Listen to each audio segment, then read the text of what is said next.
Well, good morning. Leader Chuck Schumer may think that every day that goes by, the shutdown gets better for the political prospects of the Democrats, but every day that it goes by, it gets a lot worse for the American people. Now, Democrats, senators might start to feel that a little bit personally when they try to fly out of airports and you see some of the impacts that are already occurring with respect to TSA and air traffic control. And families around the country are already seeing the impacts, and it's about to get a whole lot worse.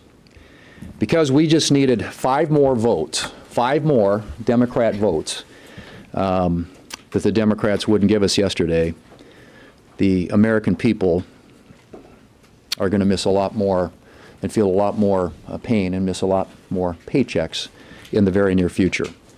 So shame on the Democrats. Shame on the Democrats for doing this to the American people. I mean, look at that. Really? Every day gets better for us? Every day gets better for us. That's their thought about what this shutdown means. So shame on the Democrats for what they're doing to the American people. Republicans want our troops to get paid. We want our traffic controllers to get paid. We want our TSA agents to get paid. We want our border control agents to get paid. And we have voted that way now in the United States Senate 7 times to open up the government. Democrats in the Senate are the last hurdle to getting the government open again and the American people back to work. But what? Instead, they've decided to pander to their far-left activist base who are cheering what's going on here. And the Democrats tend to be so afraid, I guess is the only thing, or running scared from that far-left activist base, that they are willing to put that ahead of what's in the best interest of the American people. Well, it's time for them to get a backbone. It's really time for the Senate Democrats to show a little courage and put the American people ahead of their far-left activist base. They have a simple choice in front of them. Open up the government, quit playing politics, quit talking about how it gets better for us because we're looking at the polling and we think that we're winning. This is all that's between this country and their government being open again. It's this bill. You've seen it before. It's passed the House of Representatives. It's sitting at the desk of the Senate. It could be picked up and passed today, put on the President's desk where he has said he will sign it into law. The government opens back up.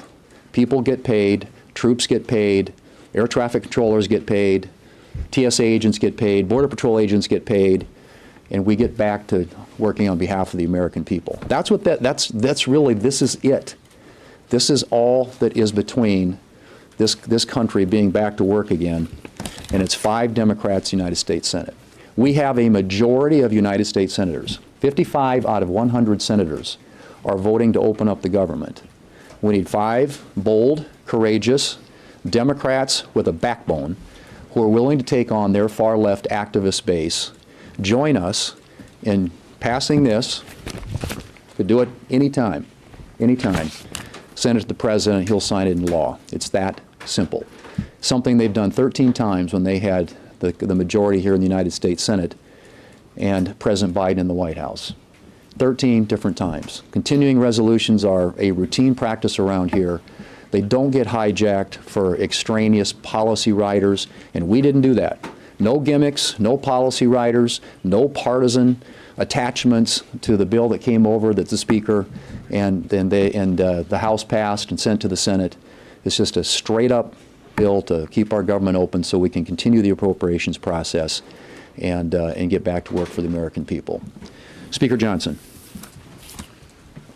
I want to thank Leader Thune for strong principled leadership over here in the Senate. They have held the line and done the right thing. I'm so delighted that he keeps holding up our House product here. Obviously, this is something we're very proud of. Why? Because it is a clean CR. And what is so historic about what's happening right now is that never in history, never before have you been able to write that a party closed the government over a clean CR. This is the first time. These political antics are frankly ridiculous, and real Americans are being hurt. In my press conference a few hours ago, many or most of you were there, and we talked about how Chuck Schumer is very clearly, and the Democrats who are his accomplices here in the Senate, are very clearly causing pain for the American people for their own political survival. And I shared a couple of headlines. I'll share them here again. Politico yesterday, their headline, quote, "Chuck Schumer's critics are satisfied." See, he's trying to appease the radical left base of his party. That's clearly what's going on, and no one can deny it. And apparently it's having the desired effect. Here's another one. CNN reported yesterday, Democrats say even missed paychecks for U.S. troops won't be enough to end the shutdown alone. It continues. The co-founder of Indivisible, radical left group, as you know, Chuck Schumer hasn't surrendered yet. Quote, "I call that progress." David Hogg, the former DNC vice chair, too radical even for the DNC. They kicked him out. Okay, he said yesterday, "We give credit where credit is due. This is a big step up for Chuck Schumer." There was Democrat aide. This one's pretty amazing. CNN reported a few hours ago. The shutdown will last as long, this is the aide reporting on what's being said behind closed doors with the senators on the Democrat side. The shutdown will last as long as public perception is on their side, short of, quote, planes falling out of the sky. Because air traffic controllers are experiencing a shortage now, I guess? I mean, it's just absolutely stunning. The Republican Congress has voted 8 times now. Once in the House, 7 times in the Senate. In fact, Lily, will you bring that up? I think visual aids are helpful sometimes because they're trying to obscure these simple facts. Okay, these are the facts. These are the dates. The Republicans in Congress have now voted 8 times to pay the troops and all other federal workers. We did it on September 19th in the House 3 weeks ago today, and now the Senate, under Leader Thune's leadership, has voted 8 times. These are the dates. September 19th they did it. September 30th, October 1st and 3rd and 6th and 8th and 9th, over and over and over. The Republicans voted to open the government and pay the troops, and the Democrats every single time voted for them not to be paid, not to pay TSA agents. If your flight's canceled today, you can blame it on the Democrats. They are the ones that are making sure that air traffic controllers have shortages. We don't want planes falling out of the sky, for heaven's sake. They're making a mockery of this, and it is outrageous to us. You got 2 very even-tempered guys here. Thank you, Lily. You got 2 very even-tempered guys here. We don't get upset a lot. We don't get our feathers ruffled, okay? But this is so outrageous. It's so beyond the pale because real people are being hurt. You got 700,000 federal workers that will receive paychecks today, followed by an additional 400,000 workers on 10/14. That's their last paycheck. That is the last paycheck they're going to have until the Democrats reopen the government. You got 1.3 million troops, active duty soldiers and airmen, sailors. They're going to miss their check on October 15th because the Democrats dug their heels in and showed that they didn't care. 8 times they have voted not to pay these people who are serving and protecting all the rest of us. You have 2 million federal civilian workers and 1.3 million active duty military service members who are not going to be harmed. You also have Veterans Health Services and nutrition programs for young mothers and infants. They're all being stalled and encumbered. You got FEMA services, flood insurance policies that can't be renewed or written while this is all shut down in the middle of a hurricane season. It goes on and on and on. The harm is real. It is very damaging, and it is outrageous to us that Democrats are playing games so they can appease their base.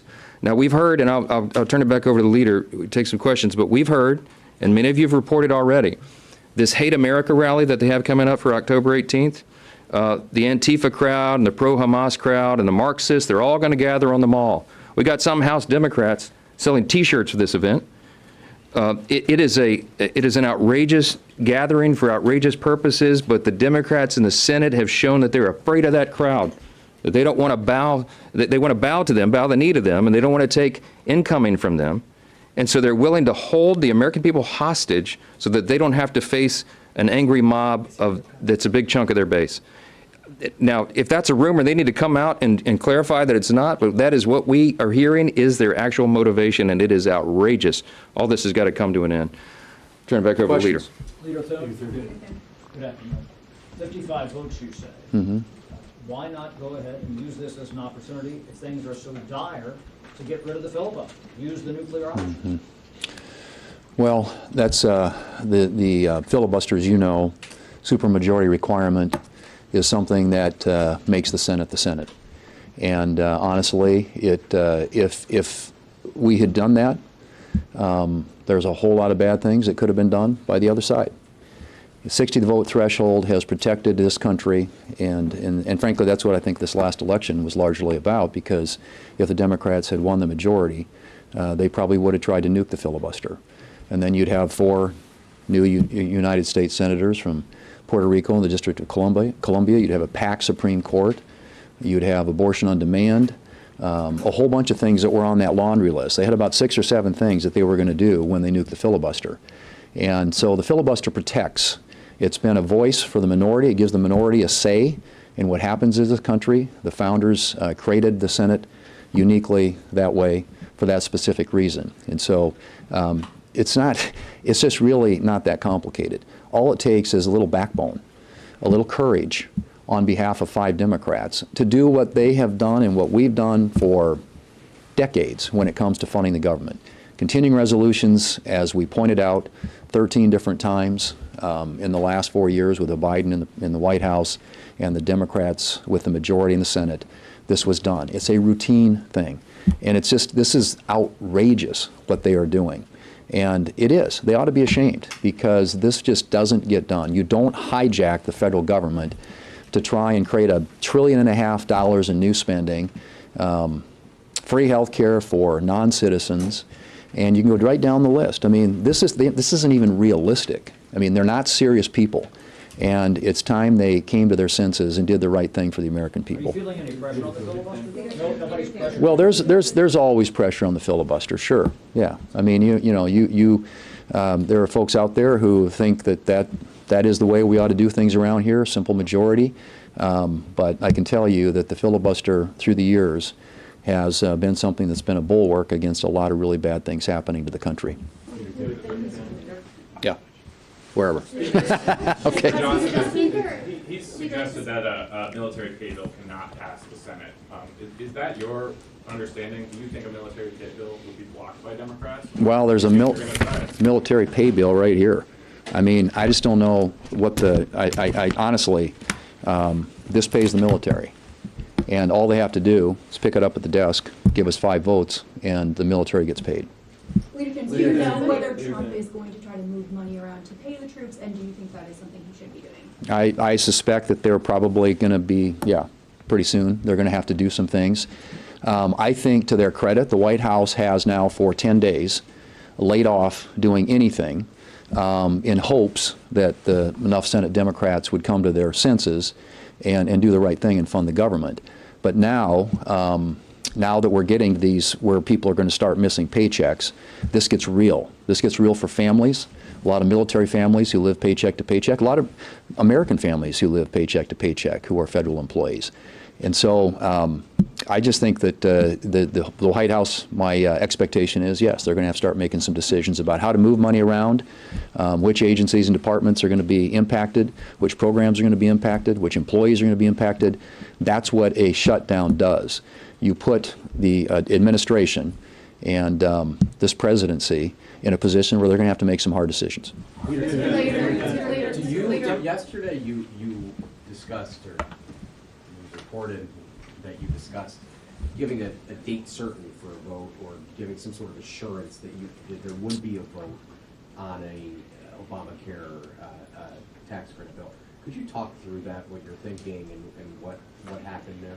Well, I mean, I think that the Democrats, there are some Democrats who I think are reasonable enough to know this is not a sustainable position for them, who are looking for a way to get something in this conversation that would enable them to have the issue that they say they care about here addressed. And I've said all along, I'm open to that. I think the speakers expressed that we get the government opened up again, and we're willing to have that conversation.